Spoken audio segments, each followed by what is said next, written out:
Yo, we are back. New World Fantasy Football. I don't remember what episode it is. It don't really matter anymore. But I got my man Paul, my man Alex, and we're ready to talk some football. Last freaking week of the regular season for most people in fantasy. We ready, boys? We ready? We're ready. As ready as we're going to be. This is the last week of the regular season for anybody that's serious about fantasy. If you're going all the way to week 18, you're a degen. Yeah. I'm the guy who happens to be definitely making the playoffs with a bye week in one league and asking questions about whether I'm in the playoffs or not in another. So I'm feeling really good. Yeah. If you have to ask, you might be, but you might not. I was going to say a dumbass because I definitely sort of am sometimes. Maybe we should get into how we all did in fantasy so far this season. Go ahead, Alex. How'd you do, man? So I've got I think I told you guys on the last, I've got a league that I think it's like year 17 is what we're at in there. It was a rough season. I'm 9-4 in that league. I'm actually ranked 2 out of 12. It's a 12-man league in that one. Some of my, big timers for that league this year, I'm a Jamar Chase owner. I would probably admit to a felony for him if it was the difference of him playing or not this weekend. So I owe him that. It's not a 2 QB league, but we have an offensive player position that's open that you could put anybody at. So it's a 2 QB league, basically. Yeah, super flex, without a doubt. So Pat Jordan Love, Matthew Stafford, they've had adequate seasons. Kyron Williams, Aaron Jones, and Brock Bowers, man, the hairless wonder, the naked mole rat that still needs to chop that top, has been absolutely relentless every week of the year. So pretty happy with that one. We were just talking about the Dynasty League that we're in. I think me and like 15 other people are all 6-7 fighting for this last playoff spot. I am sorry to the people of fantasy world, of the world in general. I chose to draft Christian McCaffrey this year, which literally ended his career, which is basically my specialty at this point. When I draft the player right at the end of his career, maybe it's that one more year he's got. No, he just fucking died. So, yeah, great to see that in the snow this fucking weekend in Buffalo. Yeah, I mean, whether it was going to be the end of his career or not, you made sure it was going to be the end of his career. Nail in the coffin was my draft pick in the first round of this Dynasty League. So here we are. Top. But you got Jordan Mason from me. Some would call it trade rape. Some would call it, the implication. But hey, here we are. I'm happy with that first rounder. Hopefully Jordan Mason's coming back. We talked about it. You semi sold me on it. / I had it in my head.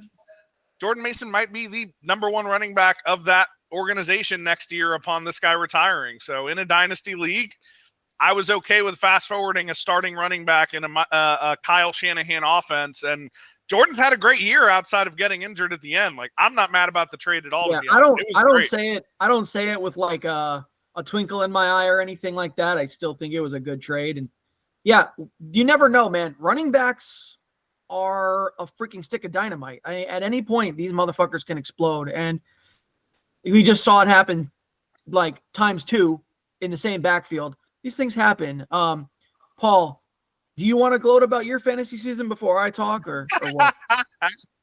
Yeah, I mean, well, his other leagues have been great. It's well documented how shitty my dynasty team is. I think we spent a good amount of time, and you and Jeremy will never let me forget about it. But outside of dynasty, it's been a great year of fantasy football. I am in 3 redrafts.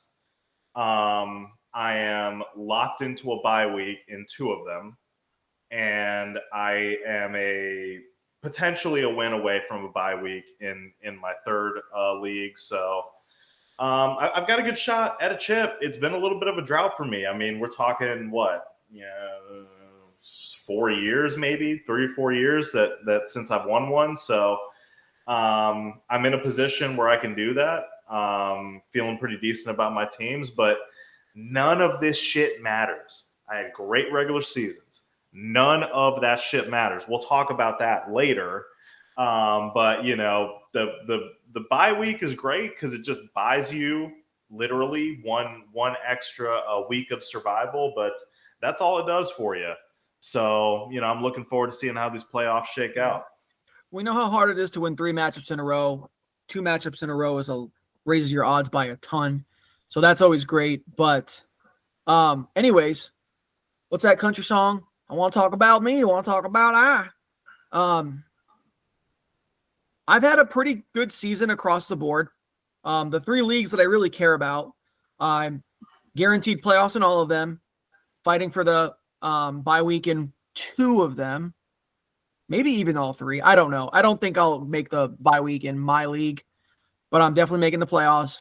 And then I have an outside shot of making getting the bye week in both of those. And when Dino, I am relying on Paul's winless team to beat the Dong Chugger, who barely won, and me losing to a leave Nick Chubb wide open, the most obvious freaking thing I ever saw.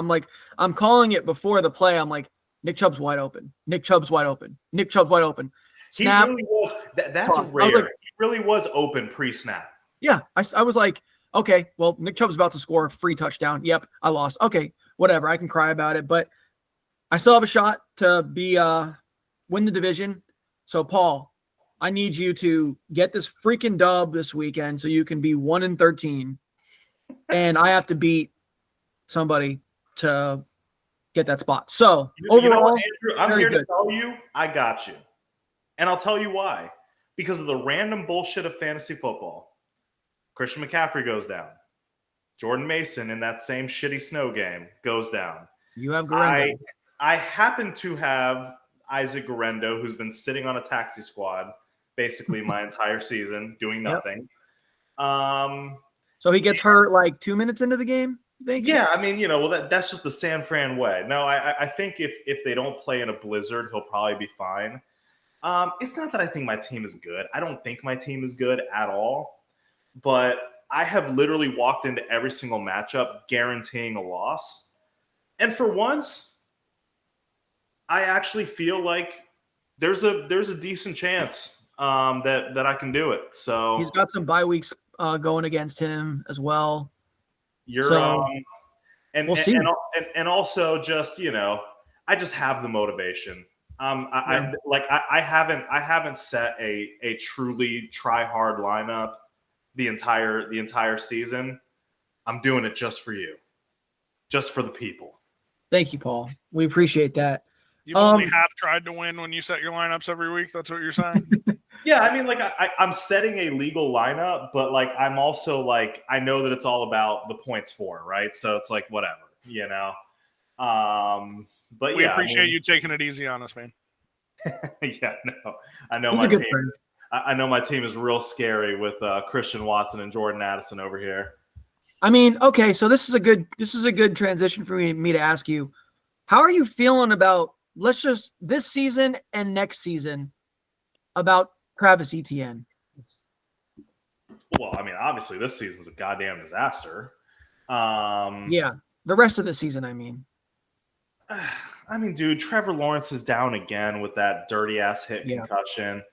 I mean, if he cracks 12 points one more time this season, that would be a shock, honestly, because I just don't see any scenario where Jacksonville is in any kind of scoring opportunities. But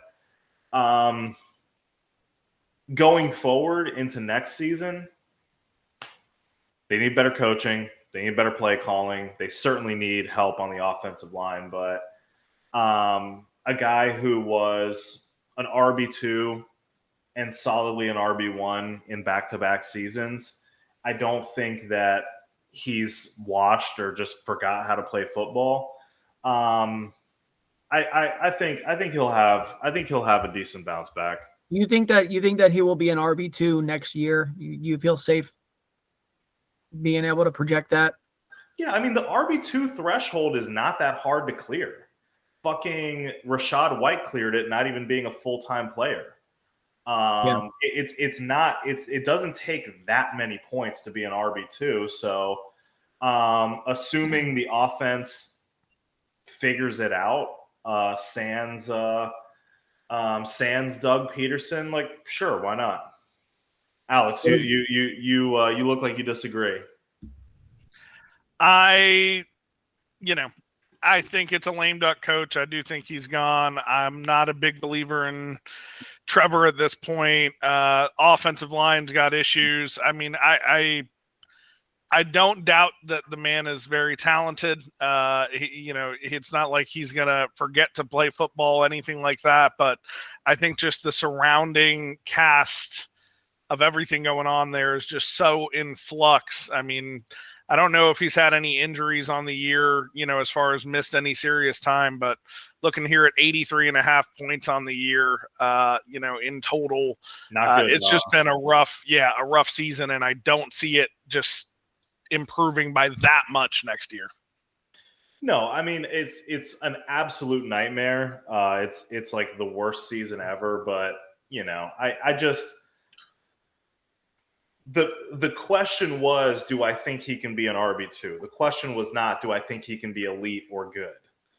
And so I do think that, but I will just say this. I know it's not really a Travis Etienne take in general, but I was radicalized by Sam Darnold this year and Geno Smith 2 years before that. Organization, coaching, the setup around them, I think it matters more than ever right now for quarterbacks. I do think, like you said, that Trevor is talented. I think that, look, again, like Jacksonville hasn't got their shit together in my lifetime. I've been around for 34 years, right? So maybe they never get their shit together. But if the team can get their shit together, I think it can look very different year over year. Yeah, I worry that Travis Etienne is one of those players who's a candidate to just get completely usurped. I think he'll have a role, but it's not a role that's going to be a difference-making role in fantasy, because usurped by Tank Bigsby, or maybe an incoming free agent or rookie. Because this, and we've had conversations about this. We were kind of spinning the wheels a little bit on me trading for him at one point, and I was just like, just making a trade with you in general, and you were talking about Etienne, and I was just like, dude, I'm just not a fan of the player.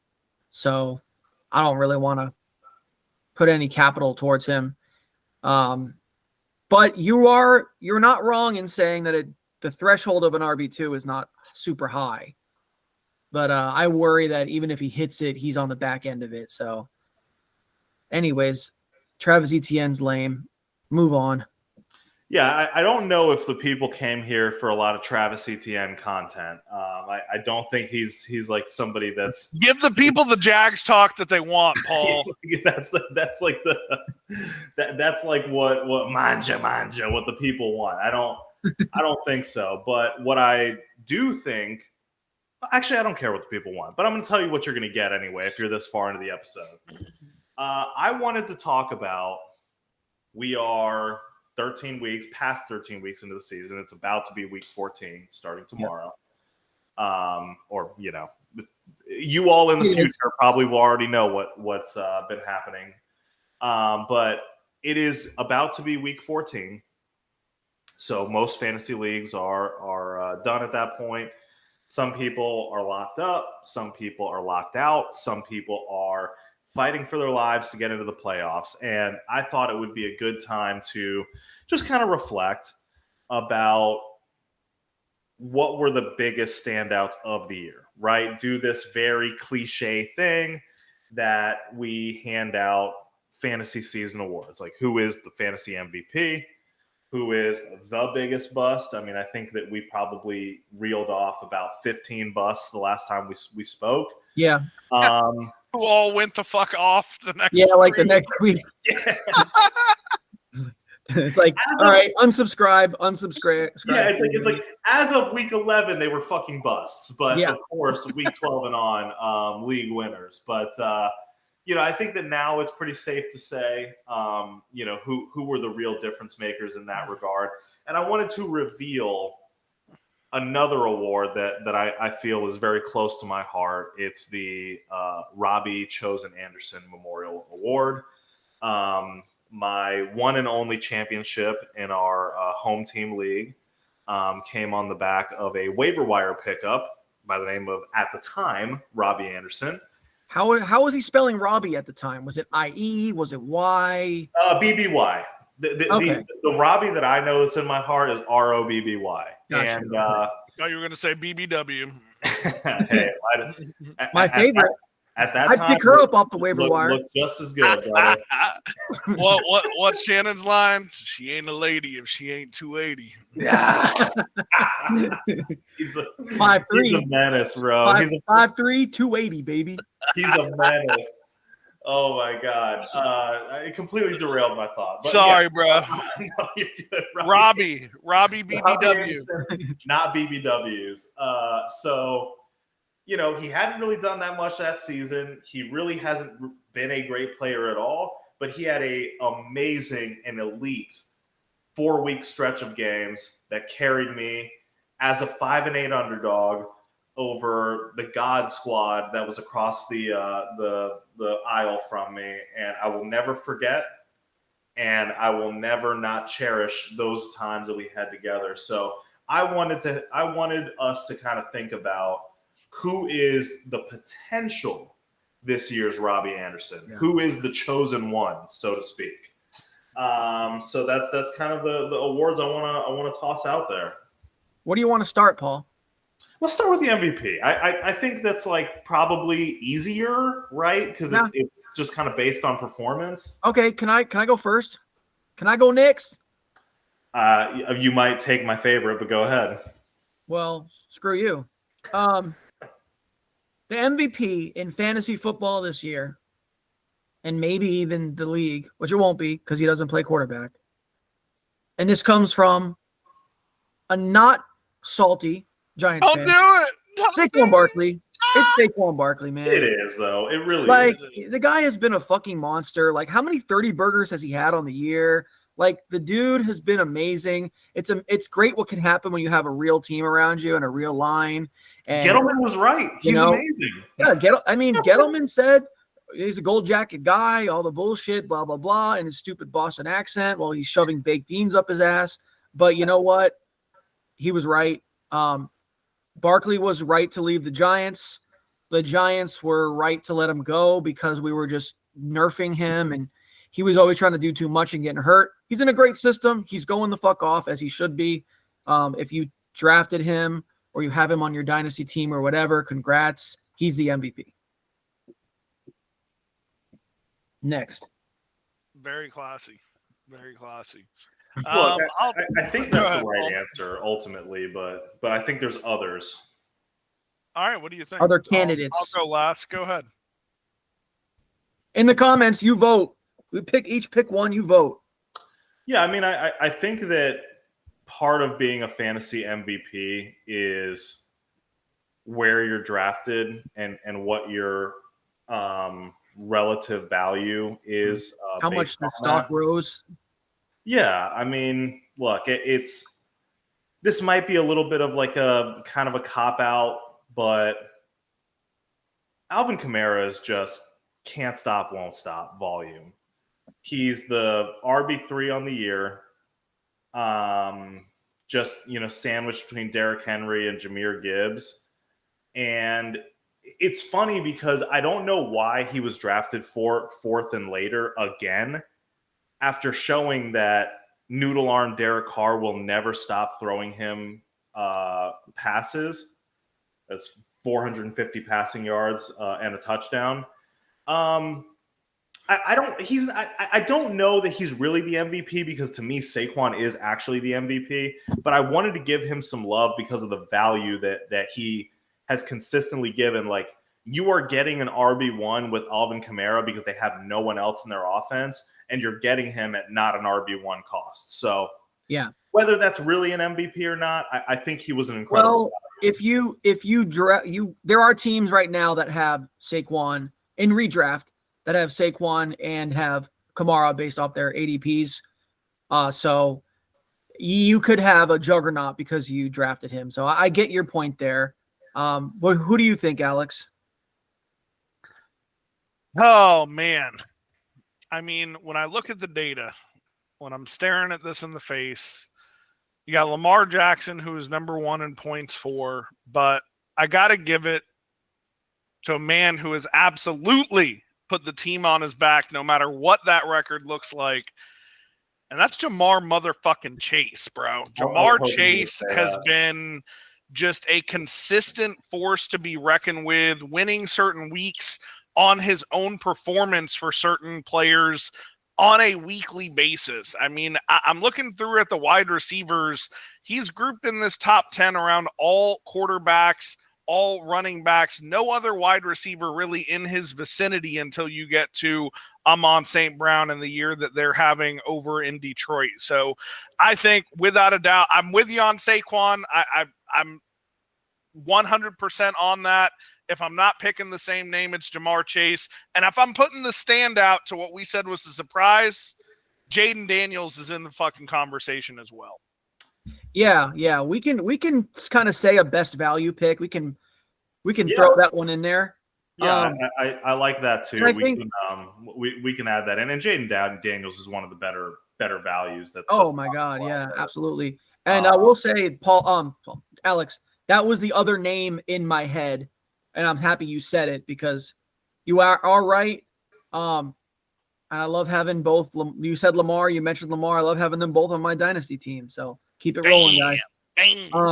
Yeah, I mean, well, here's flex. Alex alluded to this.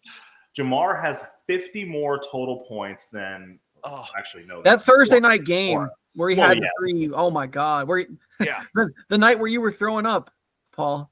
Yeah, I couldn't see half of it. Yes, but, that was an interesting night, to say the least. But no, he actually has 60 more points than the next best wide receiver. He's lapping the field to a crazy amount. But I want to take this quick second though to we've been glazing Jamar, which is very, very warranted, but it feels like a big down year for receivers in general, doesn't it? A lot of injuries. You just look at these scores Amon-Ra, Terry, Justin J, CeeDee Lamb, Cortland Sutton, Drake London. Jaden Reed and Zay Flowers are both locked in wide receiver 1s. I have them on my team. It doesn't feel like it. I don't, I can pull up 2023, I can pull up 2022 and just compare raw numbers to raw numbers. But it just feels like to me that wide receiver in general has been down. Have you guys kind of felt the same thing? Yeah, I think I heard something, and I don't have the stats in front of me for it, but that this year overall, I think points scored is a little bit down in general across the entire league. So, what we're seeing is a return to a little bit of hard-nosed football, if you will, right? We're seeing the resurgence of the running back. We talked about it in the last episode of the older veteran running backs that we all were kind of staying away from. Everything's moving to PPR, but the more and more I'm looking around, look at the Harbaughs right now, both, with Jim coming back to the NFL, bringing that Michigan style tough, grinded out running game behind a huge offensive line. I think we're seeing a lot more teams try to get back to the run and commit to the run with, let's be real, just how hard it is to get adequate QB play outside of those elite top quarterbacks in the league. It's very hard to pass in the National Football League right now.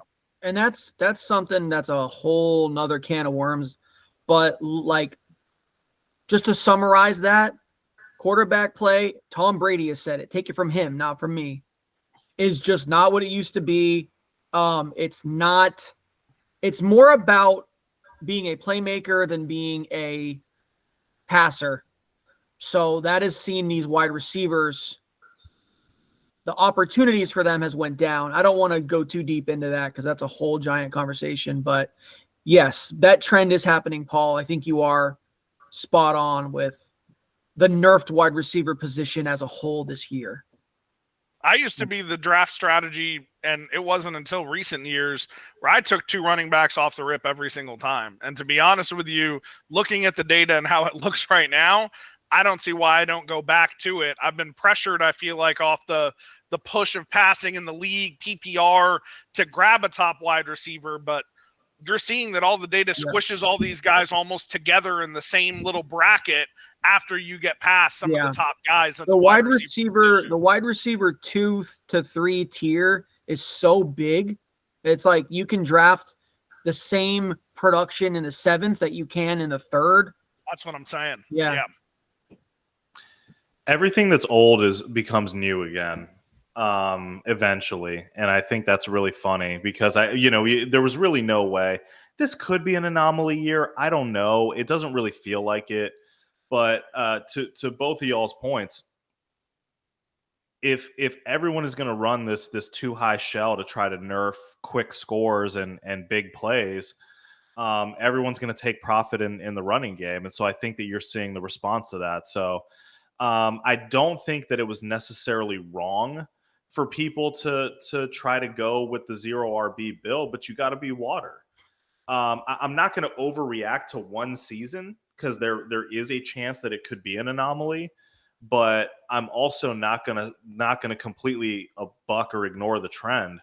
We're seeing very productive running backs, and we're also seeing heavy volume, which we haven't seen in years past. Bijan Robinson had like 30-something touches last week.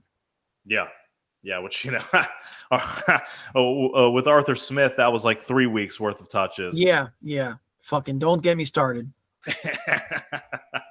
All right, so I guess I like your idea, Andrew. Let's go into let's spitball some best values. I mean, of course, we have them; they're out there, right? But if you guys, I know Jayden Daniels obviously is easy, right? Because he was a rookie. He wasn't drafted super high, and he's right there behind Lamar as the QB2. Oh, yeah. Fantastic value there. Or maybe QB3 now behind Burrow, whatever. But depends on your format. Point being, he's been fantastic.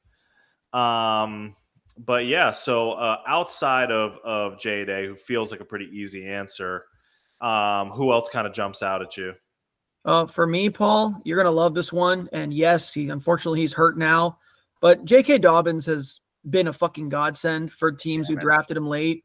Like, I don't even know where he sits right now, but he's like what, RB? I think he was like RB 10 or 11 for a good bit. Yeah, he was like a borderline RB1. I want to say maybe he settled in at like 13-ish. Either way, like the value has been rounds. Tremendous. Yeah, he was drafted in like, the thing is that's crazy. In most leagues, he was drafted after Gus Edwards and completely outperformed him, actually can catch the ball out of the backfield. Just freaking been awesome. Been awesome for fantasy. And I don't have him anywhere, but I have to give props to those who took that chance, and it paid off big time for him. What do you got, Paul? Oh, sorry. Go ahead. I was going to say, if we're hitting a value point, I know I mentioned Jayden Daniels before, but as I'm looking up and down some lists, I mean, call me a homer, but our boy Bucky fucking Irving, basically, baby. Bucky fucking Irving is out here just making a name for himself. I mean, yeah, I don't know what ADP Bucky had here preseason, but I guarantee you anybody who picked him up is extremely happy that I'm sure he might have started riding the bench or a potential starter and turned into a absolute put him in the fucking lineup every week type individual. That's a whole nother category. That's freaking waiver wire darling of the year. Yeah, I mean, and you could say either, right? Because maybe there were some guys that drafted him, but most of the time he was on waivers. But dude, he's been an absolute revelation. I mean, not only I think that early on in the conversations about Bucky, it was more so like anti Rachaad White. of like, oh man, Rachaad White's so bad, he's going to lose it to this backup or like what have you. The reality is they've basically they've continued to have an even split pretty much throughout the season. It's just Bucky's production is incredible. I mean, he's well over 5 yards a carry. I haven't looked at it in a while, but he's super efficient on the ground. His vision and his quick twitch, I just think everybody missed. He's a 4th round pick in the NFL. And you know, his size is not prototypical. He's like 5'10". And his speed is okay, but what really hops out of the page to me is like just his ability to consistently win in the gaps in this scheme, and find the holes. I think he has staying power. This isn't a 1-year wonder with him. I totally agree. If you have him in Dynasty, rejoice. Yes. I do not, but I do have him in redraft. Nor do I. That's cool. Yeah, I mean, God damn it. That was a great value. That was my bad. I literally had him as my waiver warrior in my notes here, and I completely ran over. That's that. okay. Here we are. Well, you know what? There's more good value. So let's here's another guy I think is probably obvious and would be remiss if we didn't talk about him. Brock Bowers. Exactly who I was thinking. You know, sometimes the obvious answer is the right answer in this game. Yep. I mean, he was like an incredibly productive guy in college. He spent extra time in college, so he was seasoned coming into the league. Well, not extra time, but he wasn't like a particularly he like started right away for Georgia, so he had plenty of playing experience. I guess that's what I was trying to say. But ultimately, like, I think that the fact that he went to the Raiders bummed the fantasy community out a little bit. Yeah. Because, like, think about it, right? Like, we just had Sam Laporta go off last year. Sam Laporta did not have anywhere near the pedigree that Brock Bowers had coming out. Not at all. And they drafted Michael Mayer. I've got 2 Laporta haters right here on top of me. So, but no, it's, you know, this guy was like You're welcome, Sam. The next best thing. And, you know, I think that just going to the Raiders and their suspect quarterback situation nerfed his value. The fact that, tight ends usually kind of take a while in the NFL, but I got to tell you, I don't have him anywhere. And this might be one of the fastest, like, week over week feelings that I've just felt fucking dumb about not drafting a player, of like slapping myself in the forehead. Like, it was all obvious. It was right there for you. This guy, you know, has been one of the best prospects ever coming out, and you let setting and draft spot take him off your board. So I don't fully agree though, Paul. I get what you're saying, but like, they also had drafted Michael Mayer in the 2nd round the year before. The Raiders are a shit situation, and I think there's a bit of fatigue in the fantasy community of like every single fucking year we're projecting who the next Travis Kelce is, and I think it started to get a little old, but we found him now. He's Brock Bowers. I like it. It does make me feel a little better, and I know I certainly wasn't alone, because, I mean, dude, you look, I wasn't even really looking at him, but I guarantee you that he was, the 8th tight end off the board, 7th, 8th, 9th? Yeah, redraft leagues, I think he was like pretty much after George Kittle. So, yeah, maybe 6th or 7th, but still like a later round guy. Another great value. Absolutely. Yeah. Alex, any Brock thoughts or? I drafted him. I can't remember what round specifically I had him. I guess I could go back and look, but a lot of hype coming out of college. Been a fantastic pickup and been a big part of my 9-4 campaign over in my other league. So big. I blew my mind when Aiden O'Connell came back and just absolutely just started lighting it up to Brock. Not blew my mind. I guess I was just more questioning what that relationship would be like, you know, with him coming back from injury. And yeah, clearly, I mean, I think anybody that can toss a ball about 40 yards would be able to find a wide open Brock Bowers downfield. So awesome to see them connecting on a big way. Quick PSA going forward. Do not think that Colston Loveland or the guy at LSU, I think there's another Penn State guy coming out, tight end, is going to be Brock Bowers. Brock Bowers is, the word generational gets thrown around like you're fucking, tossing out candy, and it's annoying, but Brock Bowers actually is, because he's proven it right away, and everybody knew he was that dude in college. So none of these dudes coming out are going to be that. So he's going to be the next guy for like 5 to 10 years that everyone's like, this guy's the next Brock Bowers. He's the next Brock Bowers. Okay, no, he's not. So that's my PSA.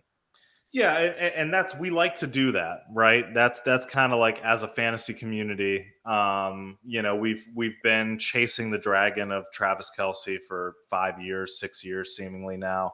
We're going to do that again with Brock, and there's going to be a lot of failure along the way, but it can happen, right? So like, maybe there is something to the pursuit. Someone is going to be the next Brock. We don't know. I highly doubt it's going to happen this next season because they come along so infrequently. Don't worry, the Raiders will draft him, and they'll be all there on the same team. Yeah, it's a good thing Michael Mayer stinks. All right, so we hit some values. Do we want to get into our waiver warriors here? Yeah, man. You got one? I want you guys to come back to me because my waiver guy got stolen. That's okay. All right, but I can come up with another one. I got one right off the top of my head. Yeah, okay. The longevity hasn't been exactly all year, but he gave you a tremendous boost early on. And Jordan Mason, man, we talked about him a little bit earlier, but Jordan Mason was like, what, Alex, 5-6 weeks of like really rock solid RB1 production. 100%. And, you were able to ride him, especially if you had some good running backs and you can throw him in a flex. It was like you were pretty much cooking everybody. I wouldn't be surprised if teams who did that were able to go like at least 4-2 in that stretch when he was going off. So yeah, that'd be mine. I'll say, now you guys can debate me whether this player counts or not. Cortland Sutton. He hit waivers. He hit waivers in our league. Maybe shouldn't have. That's debatable. Whatever. But what the fuck, dude? Like, he's been on a rip since he went out and had that goose in week 7.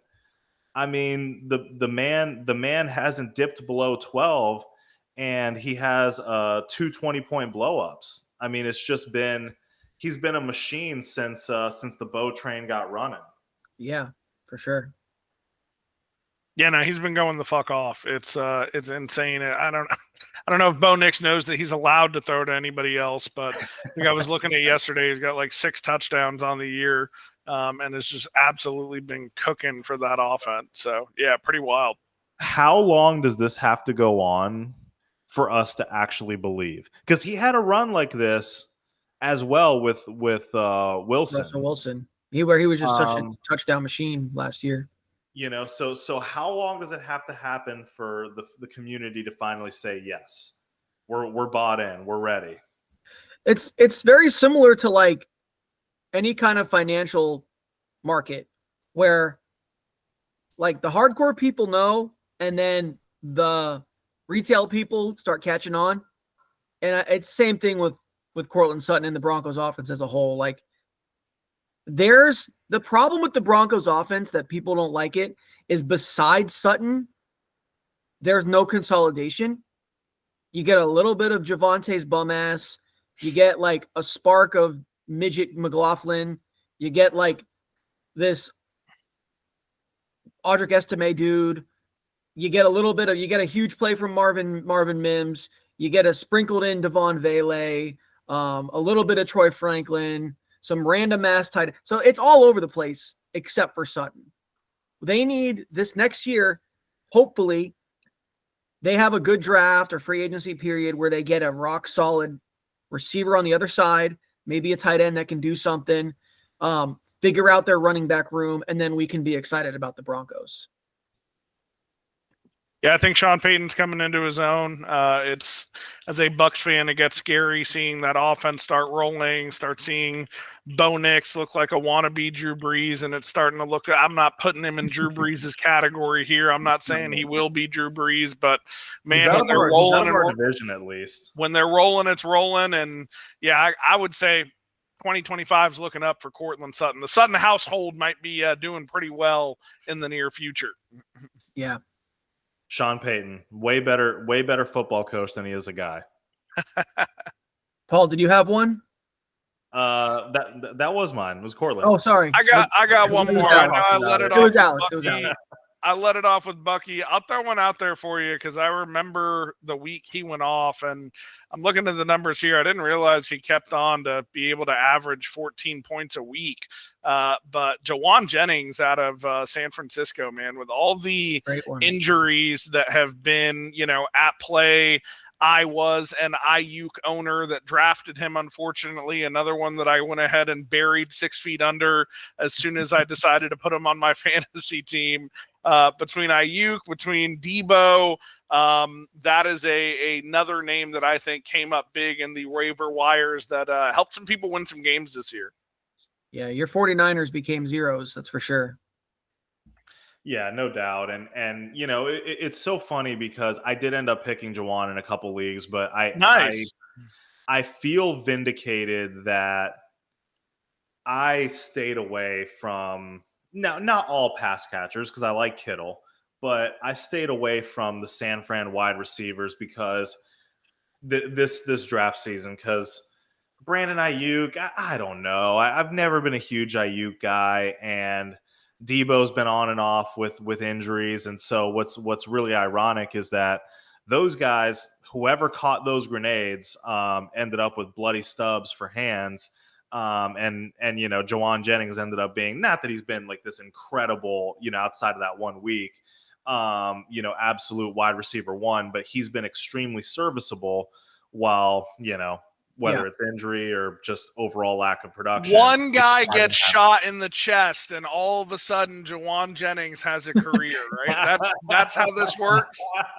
Dude, and you know what? I will say this, and I don't know if Paul remembers, but we kind of briefly touched on Jawan early in the season and like maybe even pre-draft. And I was like, as a fantasy guy, obviously not, because that's when everyone was healthy. But I was like, I fucking love that guy. He blocks his ass off. Like, he's the coach's dream. And now it's finally been rewarded with, through circumstance, a full-time player. And he's a dude I love. There's my man crushes in the NFL, and he's been one for like the last 3 years. So I'm happy to see him catch some passes and scoring some fantasy points. So not to super derail the conversation, but San Fran obviously has been a dumpster fire. In terms of just, look, and some of it's self-inflicted, some of it's just been injuries. You can't really get away from that. But okay, nobody's really buying in for the rest of this season, but let's fast forward to draft season next year. Ayuk, Debo, are they both still there? Is Debo still there? You got Jawan, who obviously showed himself very well this season. Pretty Ricky waiting in the wings. What are you guys personally doing with the San Fran pass catchers? Waiting to see what team Kyle Shanahan gets traded to coach next year. Oh, I don't know. Fuck. You really think they'll bounce him like that?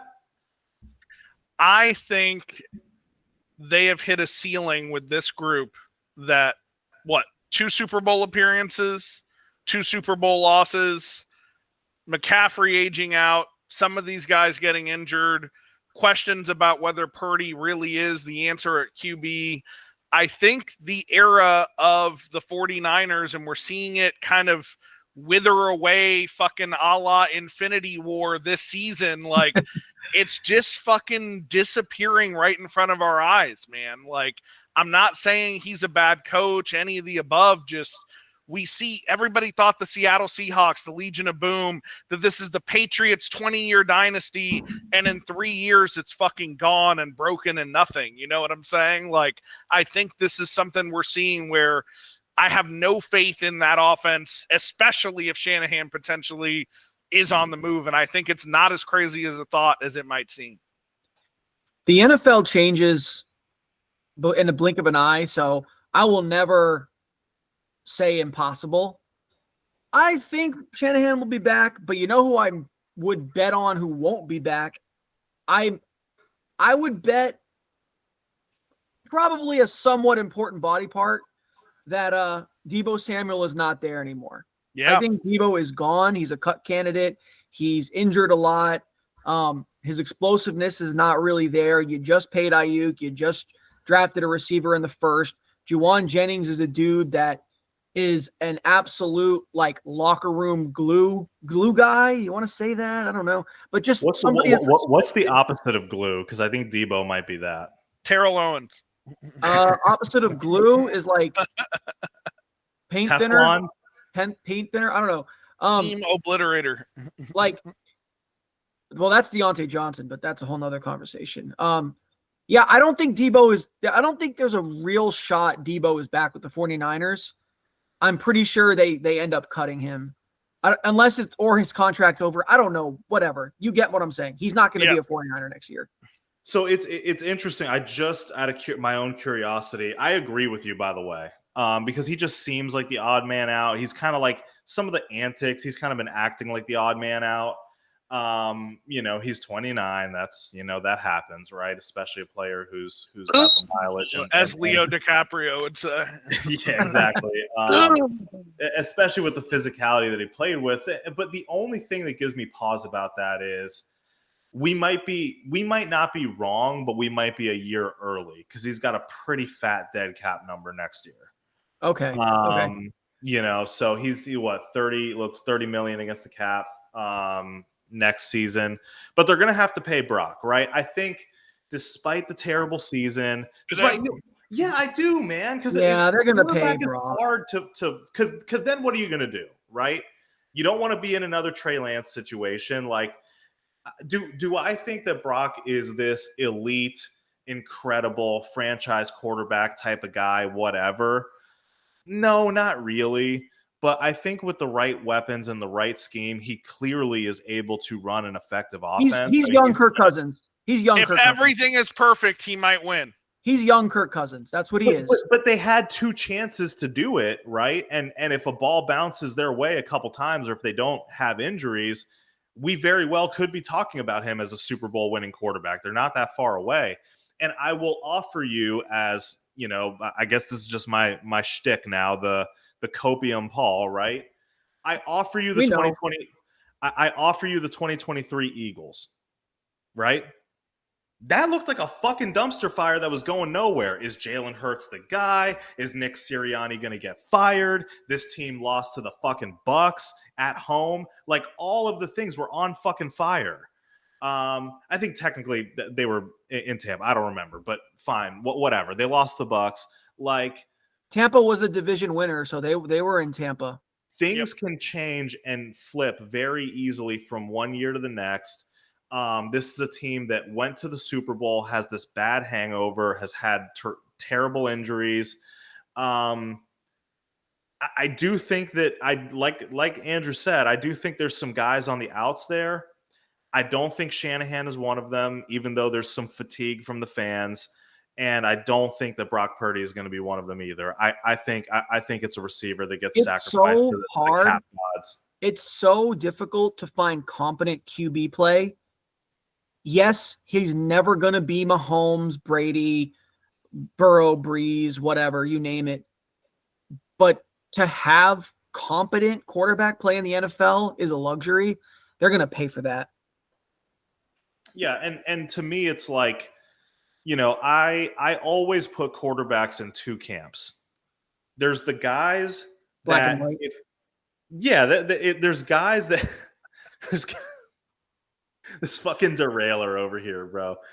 There's guys that if everything goes well, they can win. Now, there's guys there's guys in different camps that can never win no matter what because they fucking suck. That's not who I'm talking about. But Daniel Jones? There's effective quarterbacks that can win if everything goes right in a season, and then there's just a couple guys, whether it's Patty, whether it's Josh, you say Joe Burrow, Lamar, our season is fucked. Save us. Brock will never be that guy, but I think he can be the other guy. Yeah. I want to be on the record on that too, man. I know he's been getting his teeth kicked in, but looking at the numbers as we have been today, like Joe Burrow has fucking balled his ass off. Like whoever the fuck is running that defense should fucking. Exactly. I don't remember the shoot them into word the sun. for the Japanese samurai who like stabs himself with the chest out of his yeah. Fucking full on a poo-poo. Whoever the fuck has advised the defense of Cincinnati this year, because that's a name here at the 1, 2, 3, 4, 5th in points in fantasy. I know it's a lot of garbage. Dude's putting up 35, 40 points a game and fucking has a terrible record, and the Bengals are nowhere near a fucking playoff run. Like, what more can that man do? It's well established he's a great quarterback. I think. Yeah, he can't play defense. How long can Cincinnati mismanage this until Burrow becomes a broken man and loses his aura? Because that can happen. Don't tell me that can't happen. Put this on record. Okay? Print that. If these fucking pricks do not pay Jamar, and I have to go through another offseason of fucking, like, holdout bullshit on my dynasty team, I am going to Cincinnati. I am going to the Brown family, and they want to see a Brown. I will shit in their fucking office. Redacted. Pay him, because I don't want. I think it was a little bit lame of him 2 years out to do what he did, but he knows the reputation of the fucking team. That's the thing.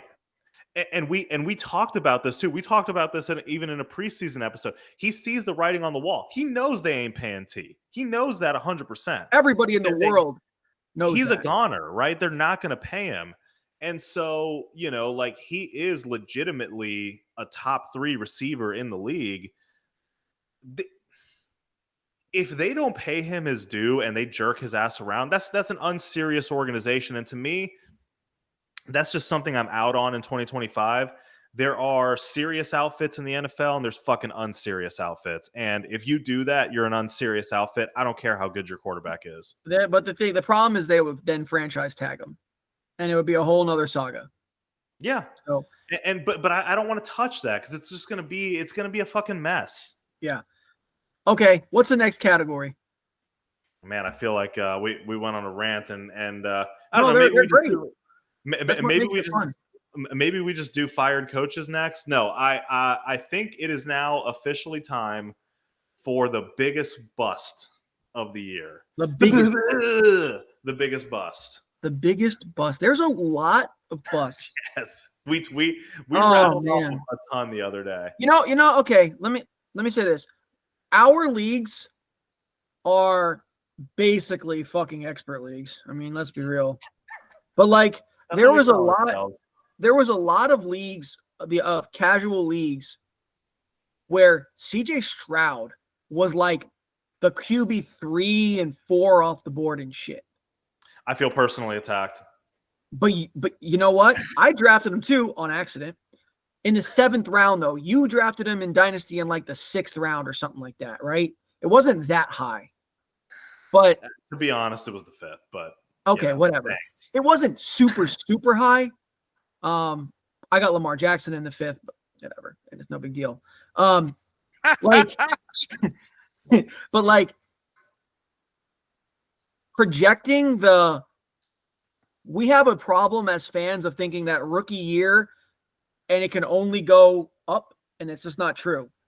And we said this on here, and I was definitely pounding the table like he's one of the worst picks in fantasy. Because the sophomore slump, it doesn't happen to everybody, but it's a real thing. And he's not a runner. So his pocket passing has to be spot on for him to return this value. Even if he has a good year, it's not going to be good enough to return this ADP. And it's been a bad year for a player that doesn't give you a rushing floor. So fucking major bust. I think that's a great pick and a great call out because I fell into the trap, right? CJ Stroud to the fucking moon is what I thought, right? And look, it's dynasty, things change. I'm not selling my CJ Stroud stock, but obviously in redraft, I mean, he's a streaming quarterback, right? And not even a particularly great streaming quarterback. I dropped him in like week 7 in redraft. Somebody else I'm sure picked up that grenade for you. That's a great pick, and you followed these rules already, but I do feel compelled to put this out there. I want to eliminate all injuries from it, major injuries, not 3 or 4 games, whatever, like major injuries out of the bust. Like McCaffrey's a bust, but he's right. No C-Mac. We already know about that. That ended up being a very unfortunate bust situation. No Patty Mahomes, because Patty Mahomes he's a casual pick at this point. If you're still taking Patty Mahomes at the QB2, I don't know what else to tell you because you haven't been paying attention for 3 seasons, in my opinion. Because you should have seen this coming 2 seasons. Maybe I'm exaggerating. Either way, we saw the writing on the wall there. But so taking those guys off the board completely, I have a couple names in my mind. One of them is probably more egregious than the other. I'll go with the more egregious one. That we should have seen coming, but it ended up real bad. Davante Adams. Man, I feel like this is 2 weeks ago all over again. Yeah, well, exactly, man. It gives you a bad feeling in your stomach because that name shouldn't be associated with a bust. He's one of the most prolific receivers that we've seen in the last decade, right? But it's not even that. I think some people were scared off. I mean, his ADP, I don't remember where it was. It wasn't incredibly high, but it was still in the first 4-ish rounds, something like that. It really, early in draft season, it was like 2nd round. And by the end of draft season, it was like end of the 3rd on average. Once again, our savvy leagues let him slide for a long time. Yeah. Eventually Kaysen stopped the bleeding in round 7, and he shouldn't have even done that because what happened 5th round, he drafted him in the 5th round, beginning of the 5th. Woof. And what's crazy about it is, to me, Davante is a 2-for-1 special bust because you drafted him as a Raider and he was a fucking bust. He had one really good game. Beyond that, just a lot of booty. And then he gets traded to the Jets and he has a resurgence in perceived value. And I think the first week was pretty good. I don't have him in any leagues. I don't recall off the top of my head, but I feel like the first week he did okay. And everybody scrambled to trade for him. If he being dropped, getting picked up or whatever. So he busted on you again. That's a fucking 2-for-1. That's your husband eating his Wheaties. You know what I'm saying? Yeah. Like he literally busted you twice in the same fucking season. That's my bust of the year, is Davante Adams. Honorable mention here before you go, Alex. In the same vein, Amari Cooper is doing the same thing. Mm-hmm. Deontay Johnson in a much smaller capacity. Him too. Yep. Because it was okay, we drafted a good receiver on a bad team. And we were like, okay, maybe he gives us some volume. No, he doesn't give us that. Oh, the false hope. He got traded to a contender. He got traded to a good quarterback. And they hate him. And he hates them. So who you got, Alex? Man, I've been kind of sitting here with a few on my mind. There's a few to choose from. One that I think, and this is not an injury on his part, but an injury is somewhat involved. Tyreek Hill, man. Like the numbers are, I don't want to say complete bust here, but when we're saying, I mean, I'm looking here 1, 2, 3, 4, 5, 6th overall in our draft is where he went. And we were talking about some of these wide receiver numbers, Paul. I mean, it is not the year that you would have thought a Tyreek Hill or even a Marvin Harrison Jr. is the other name that some people might be getting a little bit sideways with me. I know we're using the word bust here, but if we're just talking expectations, like let's be real here, Marchese. I didn't expect a lot out of Amari Cooper, being 100% real with you. People fucking expected the world out of Marvin Harrison Jr. and Tyreek Hill. What we're getting middle of the road RB2 going to wide receiver 2, wide receiver 3 numbers for somebody that you thought was going to be your prime time taking you to the promised land. So I know it's coming a little bit sideways of what the definition might be, but I guarantee you talk to some owners of Hill and Marvin Harrison Jr. right now and ask them how they feel about the pick. You're 100% right. You're 100% right. I will offer this little bit of caveat. The fantasy community as a whole was always too high on Marvin Harrison. It was like you have to look at the facts. He's with an inconsistent quarterback, and he, despite his status coming into the league, he's a rookie too. It was always unfair. But yes, based on ADP, those guys are complete bust. You are right. No, and look, both of you are fucking spot on. Reek Hill was the guy that I was trying to decide between him and Devontae, but I felt like I would be the only one talking about Devontae, so I went with that route. Reek is an obvious one, right? Because he was drafted back end of the first, as he always is, because he's always super productive. You know, obviously the caveat to give with Reek is that he missed 6 weeks of his quarterback, so that kind of matters. But even since Tua's been back, it's been the Jonnu Smith show. It's been the Devon Achane show. It really has not been. It's been Tyreek Hill, the decoy, which is not what you want in fantasy. Can you look up how many 100-yard games he has on the season? I think it's 1, maybe 2. It's not enough. It's not a first-round pick. A few years ago, last year, it was like pretty much every game he was slapping triple digits. It was week 1, Andrew. 130 yards in week 1 for a great day against Jacksonville. The day he got slammed on the floor by a cop, and Yes, exactly. You would think that his injury would be the worst then. Injury would be the worst then, but he's been a fuck do I know? Once since then. It's been awful. Say that again? He's been a wide receiver 1 once since then. Yeah, awful. So here, and to your point about Marvin Harrison too, which I completely agree with. Like, I feel like if the conversation around Marvin was, he's a rookie, look at what he's doing, we're going into next year, I think we'd be more excited about him. We're bummed out because everybody put him on this crazy pedestal. You and I talked about the fact that he's a bad pick. Even if he turns out great, he's still a bad pick because you're picking him among the elites of producers at wide receiver. You got to stay away with this guy.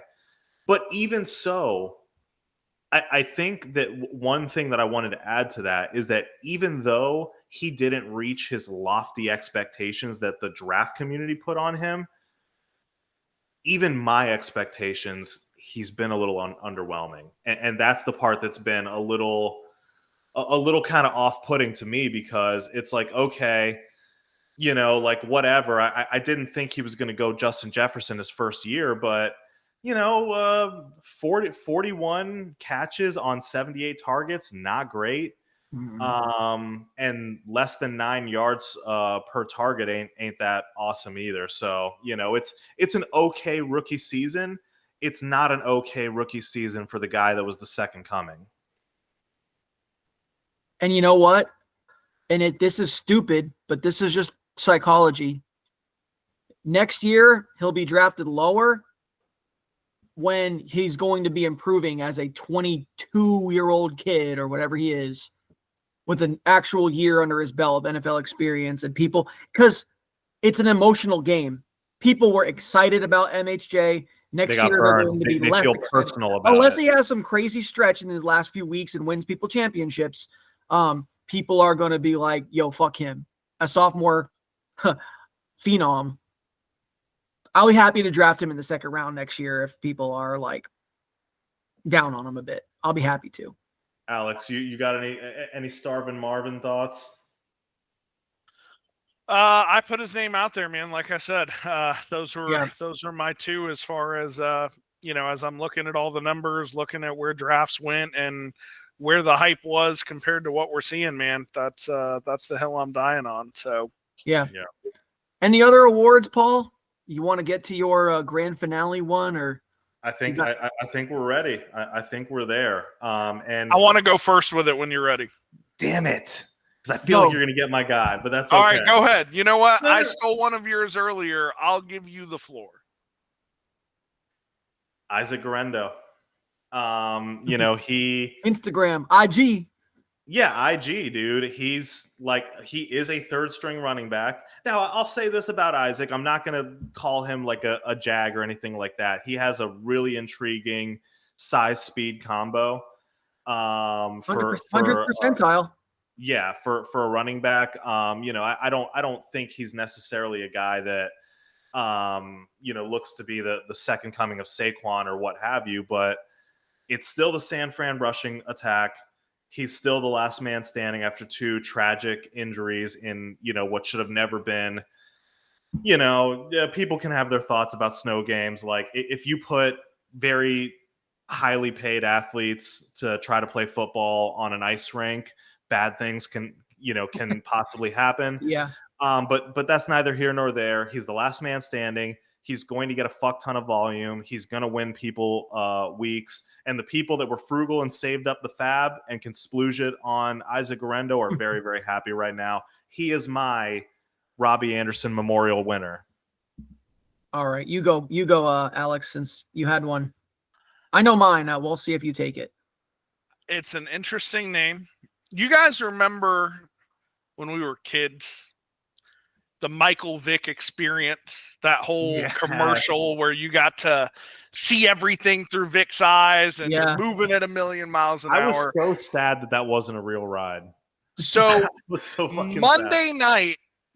night, 2 nights ago, we got to fucking ride the Jameis Winston experience. And that was throwing for 500 fucking yards, balling the fuck out, and throwing two of the craziest pick sixes and sealing it with a third interception. This week, if you didn't know, and my brother is in the scenario, in our 2 QB league, CJ Stroud and Jaden Daniels are both on bye if you did not know that. So there are going to be some people scrambling for a quarterback. Yes, there will. J-Bo looking for some points. I think there's going to be some surprises out here. Somebody in a spot for a quarterback. They're playing the Steelers this weekend. It was a shootout last week. You'd expect a lot of defense, but Joe Burrow and the boys went hard on the paint on some offense. I'm putting Jameis Winston out here as a potential league winner in some cases, or some playoff dramatics, along with a few interceptions to boot. Andrew, I know you have a great one. Before you go, I do have to check in with Alex, my fellow Bucks fan here. Did that give you just some very complicated but also fun flashbacks? 100%, man. I mean, they mentioned it on the broadcast that night. There's a handful of men that have walked this planet that have passed for 5,000 yards in a season. But there are a handful of men who have gone 30 for 30 touchdowns to interceptions in a year. It is what it there is no handful. There is one. There is one of one game in one night. You know what I'm saying? So yes, as a Bucks fan, it is nice to have exercised the demons. I heard another commentator say, I don't want Jameis to be my team's quarterback, but I do want him to be a team's quarterback in the league because it is entertaining as fuck to watch. Like, oh my God, there's no other way to put it.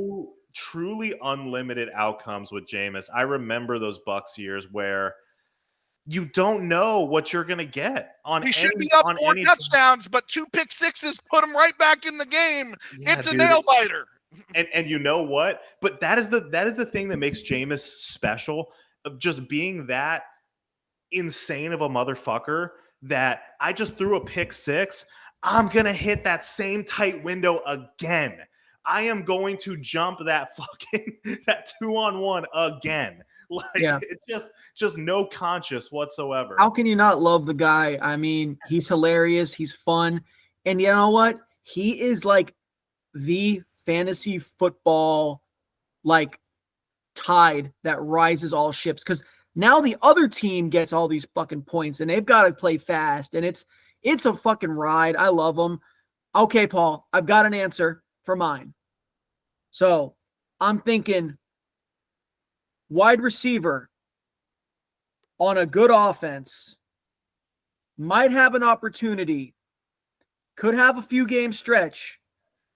A guy that we were excited about early in the pre-draft and early on that now is pretty much an afterthought, right?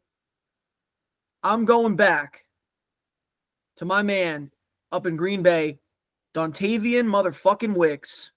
Wow. Go on a fucking run, because I just picked your ass up and I need you to. Bro, I'm talking to you. This is Cope. Yeah. But it fits the category, right? Because he's on a good offense. It does. We know he has potential. He needs to learn how to catch a ball. But if he does, he gets open down the field. So I don't want to. My other answer, my honorable mention was MVS, but I don't want to go with that answer because we've already seen him have some big games. Yes. When you picked up Robbie Anderson, maybe he was like, he had one decent game and then he went on a run. So I'm going with that. I love this answer, Andrew, because it is the true spirit. I'll give you the win, actually. Not that we were even tracking wins. I don't care, but I'm going to give you the win on it, because this is the in keeping with the spirit of the award. Because he is random as shit.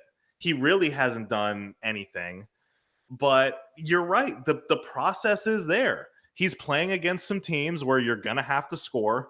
You're going to have to throw some bombs. Jayden Reed really isn't the bomb guy.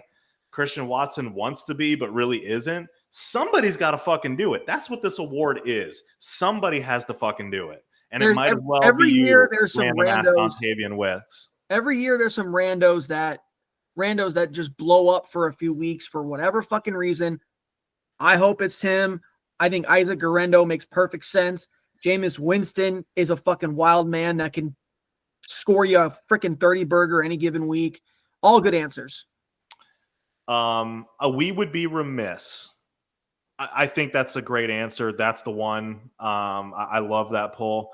We would be remiss to not at least mention Jameis Winston's partner in crime from that incredible Monday night performance in Jerry Jeudy. Jerry fucking Booty. I called him Jerry Booty. I had him in fantasy 2 seasons ago. He burned my ass. Steve Smith hates him too. I was going to say, he said fuck Steve Smith a few times under his breath into a microphone. Yes. And you know what? I would respect it so much if he got onto the mic and said some sweet shit to Steve Smith, because I don't think Steve Smith was wrong necessarily. He's been an average wide receiver throughout the entirety of his career, basically, to this point. But he is also a guy that can be a Robbie Anderson winner. Somebody picked him up when he had one good game, and then you passed on him. I passed on him because we've seen the Jerry Booty movie before. We've seen this. He has one blow-up game. Well, one blow-up game became 3 in a row, and now he's on fucking fire with Jameis Winston, who slangs that thing. Again, I like Dontavian Wicks better because that's more like Jerry Jeudy's probably too mainstream now, but I feel like I have to mention him. Yeah, the Browns ecosystem right now is just, it's perfect. Like, I think you might not even have noticed this, but I saw the numbers, so I was surprised by it. You want to take a guess, if you don't already know, how many targets David Njoku had in that game? I think it had to have been double digits. I was going to say, I want to say 10. It had to have been almost 15. 10 sounds right to me. I'd say like 12, 13. Try 17. Holy shit. What the fuck? This is the Jameis Winston experience that we all know and love. So, you know, it took us I'm gonna copyright that shit, motherfucker. You know, it took us entirely too long to change. At least for me, I'm speaking for everybody. I should only speak for myself here. It took me entirely too long to mentally make the switch. Browns, boring. Browns, bad. Browns, running the rock. Browns, no offense. well, it's only your whole lifetime of it, so it's hard to. His name was Deshaun Watson. So. Right. It took me too long. It took me too long to like massage make that switch, even though I saw it with Jameis. I know Jameis, as well as anybody. How the fuck were they going to give this job to Peoples Jones or whatever the fuck his name is? Like, how was that even a thought for a set? Like, everyone was so confused that week of like, what the fuck do you mean you're not putting J-Mo in the fucking game, bro? I will say, what is? Oh, you're talking about that little dude. Dorian Thompson Robinson, another 3-word name. Jones, whatever the fuck. They did have a Donovan Peoples Jones on the team at some point. No, that's funny, but I knew exactly who you were talking about, Alex, even despite the name. Yeah, but like, 2 names that you won't fucking remember. That's what the fuck his name is. 3 names. To be fair, too many names. To be fair, fantasy football players and fans like us, we love the JMO experience of YOLO bombs and vibes. I don't think coaches love it as much because they want to win the game. They don't love turnovers, but I mean, it's just better. It's just more fun, and you're fucking this season away anyway. But you said something, Alex, that triggered like this meme in my mind. That is to me where I just end the Jameis Winston conversation is that DTR quarterback being like, I would never throw that ball into double coverage. I could never do that. And then cue the Troy fucking do it again. Brad Pitt from Troy on the horse. That's why no one will remember your name. Yeah, exactly. I mean, just the Jameis Winston is like pretty much Black Jay Cutler. It's just like fling that motherfucking ball. I mean, Jay Cutler was not as much upside, but it's the same attitude. Like, I don't care what's gonna happen when I throw this fucking ball. Something shit's gonna happen. He is Black Jay Cutler that believes in God. Yeah, Jay Cutler only believed in stogies and whiskey. Yeah. And, his next cigarette on the field. Yeah. Oh man. Well, I mean, that's all I had. What else is there to say? Shit, man. Well, I wish you. Depends on the league, right? We're competitors. I think Paul, like I'm competing with you in every league. But I'm definitely rooting for you this week in Dynasty. That's for damn sure.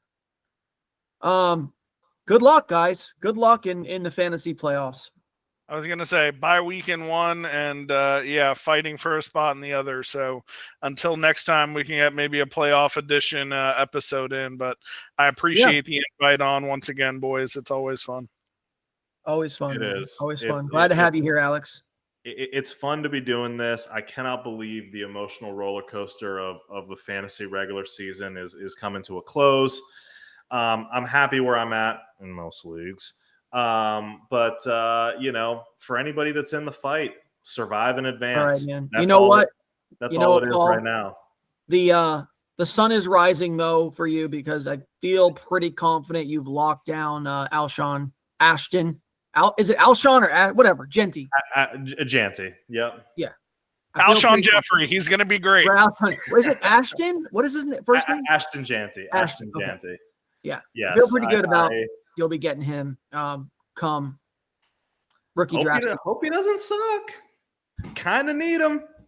I think you'll be. I think you guys paint the field blue. Right? That's what I got to do. Landing spot will matter as it does for most players, especially running backs. Hey, we just got to play North Dakota State every time, right? 200 rushing yards a game. Yep, he'll go off. All right, guys. Folks. Good luck in the playoffs, unless you're playing me. If not, fuck you. I like it. Peace out, y'all. Like, subscribe, do all the things. Leave a comment. Who's the dumbest guy here? Whatever you want. Peace. Later, boys.